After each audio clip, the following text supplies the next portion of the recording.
ఈ వారం మనం వెస్టర్న్ హిపోక్రసీ సెగ్మెంట్ లో జిఓపి లా మేకర్స్ రిపబ్లికన్ పార్టీకి సంబంధించినటువంటి సభ్యులు వీళ్ళందరూ యుఎస్ సుప్రీం కోర్ట్ ని అర్థిస్తూ ఉన్నారు. First amendment of US constitution మీరు అమలు పరచండి, దాన్ని స్ట్రెంగ్థెన్ చేయండి అని. ఎందుకు అని అంటే కనుక స్ట్రీట్ ప్రీచర్స్ ఎవరైతే ఈ క్రైస్తవ మత ప్రచారకులు ఉన్నారో, వీధుల్లో ప్రచారం చేసేవాళ్ళు, వీళ్ళని ప్రొటెక్ట్ చేయడానికి మీరు యుఎస్ సుప్రీం కోర్ట్ ని అర్థిస్తున్నటువంటి పరిస్థితి.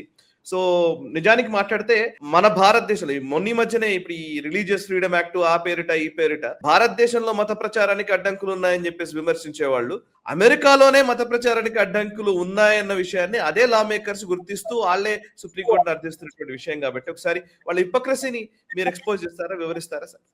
ఒక క్రిస్టియన్ ప్రీచర్ ఒక పబ్లిక్ గార్డెన్ బయట, అంటే పబ్లిక్ స్పేస్ లో, పబ్లిక్ గార్డెన్ లో కూడా కాదు, మళ్ళీ అక్కడ ఇంటర్వ్యూ ఉండొచ్చు, అక్కడి నుంచి బయటకు వస్తే రోడ్ లో క్రిస్టియన్ లిటరేచర్ డిస్ట్రిబ్యూట్ చేస్తుండగా దానిని పోలీసు వచ్చి అరెస్ట్ చేసి నువ్వు ఇక్కడ చేయడానికి వీల్లేదు అని చెప్పి అతని మీద ఒత్తిడి తీసుకొచ్చారు. మామూలుగా క్రిస్టియన్ ఇవాంజలిస్ట్ అందరూ ఏమంటారంటే వాళ్ళ యాక్టివిజం అంతా కూడాను వీధులు నిలబడి, ఇన్ఫాక్ట్ నాకు చిన్నప్పుడు కూడా నేను చూశాను, హన్మకొండ చౌరస్తాలో బస్ స్టాండ్ లో ఒక స్టూల్ వేసుకుని దాని మీద నిలబడి బైబుల్ వాక్యాలు చదువుతుంటారు. ఎవరు విన్నారా వినలేదా అటు దానికి దానికి సంబంధం లేకుండా చదువుతుంటారు. వాళ్ళకి ఫ్రీగా బైబుల్ ఈ లిటరేచర్ వస్తుంది, అందరికి డిస్ట్రిబ్యూట్ చేస్తుంటారు, పంచుతుంటారు.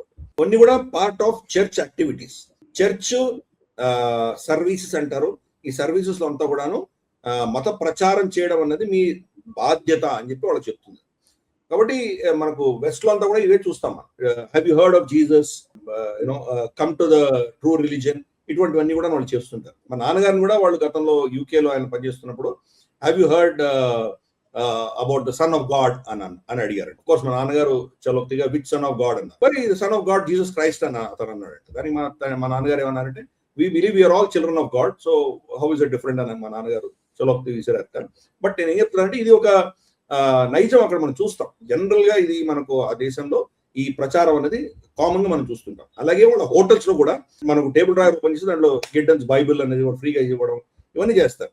వ్యతిరేకంగా ఇది చేస్తే కనుక ఆ పోలీస్ ఆఫీసర్ ని సమర్థిస్తూ లోవర్ కోర్టు పోలీస్ ఆఫీసర్ సమర్థిస్తూ జడ్జ్మెంట్ ఇచ్చింది. అలాగే రాష్ట్రానికి సంబంధించిన హైకోర్టు కూడా పోలీస్ ని సమర్థించింది. లా అండ్ ఆర్డర్ ని మెయింటైన్ చేయాల్సిన బాధ్యత పోలీసుది కాబట్టి అడ్మినిస్ట్రేషన్ కి ఆ అధికారాలు ఉన్నాయి నిర్ణయం తీసుకోవడానికి, ఎక్కడ ఎవరు ఏం చేయొచ్చు చేయకూడదు అన్నది వాళ్ళు నిర్ణయించుకోవచ్చు అని చెప్పి వాళ్ళు దాన్ని సమర్థించారు.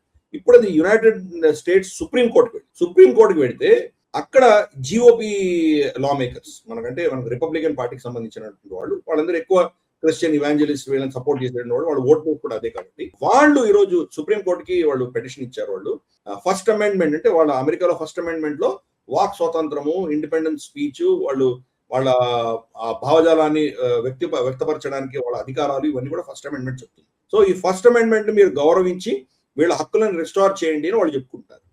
అంటే ఇందాక మీరు చెప్పినట్టు వాళ్ళ దేశంలోనే ఇష్టానుసారంగా ఒక్కొక్క స్టేటు ఈ మానవ హక్కుల గురించి, వాక్ స్వాతంత్రం గురించి ఎవరి ఇష్టానుసారం వాళ్ళు ప్రవర్తిస్తుంటే, మన దేశంలో మన ప్రభుత్వము ఈ దేశానికి వ్యతిరేకంగా విచ్ఛిన్నకరమైన శక్తులు ఎన్జిఓల పేరిట ఇక్కడ మత మార్పిళ్లు చేయడము, ఇక్కడ విధ్వంసం సృష్టించడము, దేశ విద్రోహ శక్తులకు సమర్థన ఇవ్వడము, నక్సలైట్ లాంటి వాళ్ళకి సమర్థన ఇవ్వడము, ఇవి చేస్తుంటే వాళ్ళని అదుపులో తీసుకోవడానికి, వాళ్ళని కంట్రోల్ చేయడానికి FCRA రూల్స్ మనం తీసుకొస్తే దీన్ని వాళ్ళు అపోజ్ చేస్తున్నారు. వాళ్ళ దేశంలో ఒక న్యాయం, మన దేశంలో ఒక న్యాయం. అందుకనే వీళ్ళు హిపోక్రాట్స్.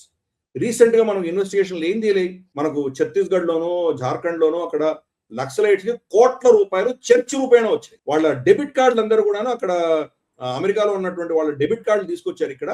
ఇక్కడ చిన్న చిన్న ఊర్లలో, కుగ్రామాల్లో ఎవరికి తెలియనటువంటి బ్యాంకులు, ఆ పేర్లు కూడా వినటువంటి చిన్న చిన్న కోఆపరేటివ్ బ్యాంకుల ATMలలో వీళ్ళు లక్షలు విత్డ్రా చేసి అవన్నీ కూడా వీళ్ళు చెప్పారు. వాళ్ళకి ముడుపులన్నీ కూడాను దాంతో మత మార్పిడుల అంటే నక్సలైట్ పేరిట మత మార్పిడి చేసుకుంటూ ఉన్నారు. వీళ్ళకి రిపోర్ట్స్ వెళ్ళేవి, ఇంతమంది we have harvested so many souls, ఇంతమందిని కన్వర్ట్ చేశాము అని చెప్పుకునేవాళ్ళు. ఇదంతా బయటపడింది. అందుకనే FCRA రూల్స్ వ్యతిరేకంగా వీళ్ళందరూ ఎందుకు నిలబడ్డారు?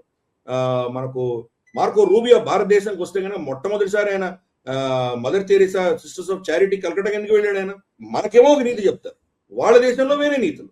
సో అందుకని ఇది అబ్సల్యూట్ హిపోక్రాట్స్ వీళ్ళు, అంతకంటే ఇంకేం లేదు. వాళ్ళు చేస్తే అది న్యాయం, మనం చేస్తే అది అన్యాయం. సో అందుకని మనకి సెక్షన్ పెట్టింది దానికోసం, వీళ్ళ యొక్క ద్వంద్వ వైఖరిని రుజువు చేయడానికి మనం పెట్టాం. అలాగే మన క్రిస్టియన్ ఫాదర్స్, క్రిస్టియన్ చాలా సంస్థలు అన్ని కూడాను అమిత్ షా దగ్గరికి వెళ్ళి వాళ్ళు మొరబెట్టుకున్నారు, FCRA రూల్స్ తీసుకురాకండి. ఎందుకంటే వాళ్ళకు ఈ ఆక్సిజన్ కట్ అవ్వబోతోంది. వాళ్ళ ఆదాయం కట్ అవ్వబోతుంది. మీ మతాన్ని మీరు పాటించుకోవడానికి ఎవరు ఆపట్లేదు.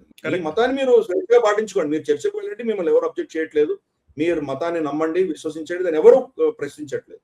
కానీ ఈ యొక్క మత ప్రచారం పేరిట మీరు చేస్తున్నటువంటి ఈ దేశ విద్రోహ కార్యక్రమాలు ఏవి ఉన్నాయో దానిని కంట్రోల్ చేయవలసిన బాధ్యత ప్రభుత్వాల మీద ఉంది. కాబట్టి మనం చేసేది మనం చేస్తున్నాం. వాళ్ళ ఎన్ని బెదిరించినా గానీ FCRAలో మాత్రం మార్పు లేదు.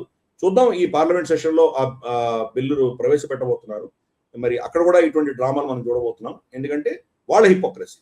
మనం థర్డ్ వరల్డ్ కంట్రీ, మనం క్రిస్టియానిటీ వత్తాసు పలకాలి, మనం కన్వర్ట్ అవ్వాలి. వాళ్ళు ఆల్రెడీ కన్వర్ట్ అయ్యారు కాబట్టి వాళ్ళు ఏమైనా రూల్స్ పెట్టుకుంటారు. Absolute hypocrisy. ఈ వీడియో మీకు నచ్చినట్టయితే లైక్ చేయండి, 10 మందికి షేర్ చేయండి. అలాగే కామెంట్ల రూపంలో మీ అభిప్రాయాలను మాతో పంచుకోండి. Nationalist hub group of channels ను సబ్స్క్రైబ్ చేసుకుని తెలుగునాట జాతీయవాద జర్నలిజాన్ని ప్రోత్సహించండి. ఈ వీడియో కింద ఉన్న బెల్ ఐకాన్ పై క్లిక్ చేయడం మర్చిపోవద్దు.